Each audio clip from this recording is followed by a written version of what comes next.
呢度咧咩叫 bundle of right 咧 ？bundle of right 咧就即係話而家咧你係屋主，你有啲咩權利？其實咧你就係有以下用啦、住啦、賣啦，或者係抵押啦，或者係你好開心咁樣享有嘅權利。咁佢即係總括咁樣嘅權利啫。咁點解會有呢啲咁嘅字出嚟咧？就係因為原來當年咧皇帝啊先可以擁有屋嘅，平民百姓唔得嘅。於是咧皇帝咧就舉起一個bundle，即係好似竹籤咁啊！嘿，而家俾你用，嘿，而家俾你賣，咁嘅啫嘛。如果唔係咧，即係根本你得個住字，得個 possess 嘅咋，咁咯。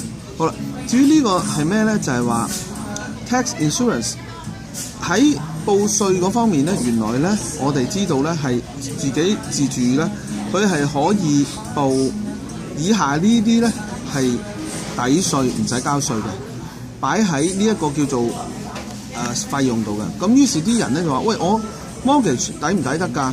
咁原來咧 mortgage 已經扣咗稅，現疏都係扣咗㗎啦，佢唔係擺 expense 度嘅。現疏你一路嗰個俾嘅現疏 tax insurance 就得啦，可以係愛嚟叫做嗰個費用。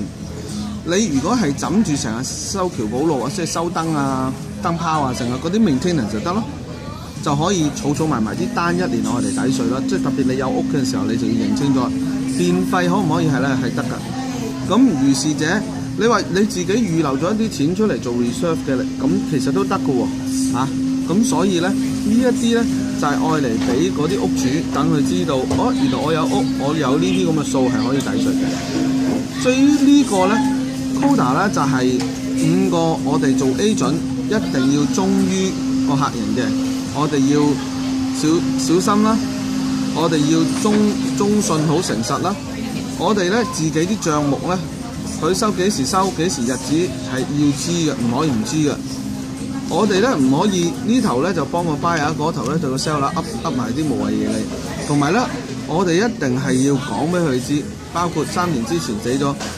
你有一啲 agent 咧，佢哋會好唔肯定嘅話咧，就已經錯啦。其實呢個係好 clear cut 嘅，冇得唔知嘅。你係考咗牌，你係要知嘅。咁最尾呢個咧，其實同呢個好似㗎，就係話5個方法去攞一個屋。攞翻嚟buy翻嚟，咁佢一係咧就係人哋 will 俾佢，人哋遺囑俾佢；一係咧就好似啲水咁樣衝過嚟。終於我自己笪地咧越嚟越多 ，accession 就好似 Microsoft 嗰啲 assets 咁咧，一路加越嚟越大咯，嗰個 database。succession 咧就係其實就係接嘅，嗱 will 咧就係我俾 ，success 就係我接翻嚟嘅 ，transfer 咧就係我賣出去 ，occupy 咧就係我侵佔咗佢。咁呢啲字咧就我哋大致上識就得㗎啦。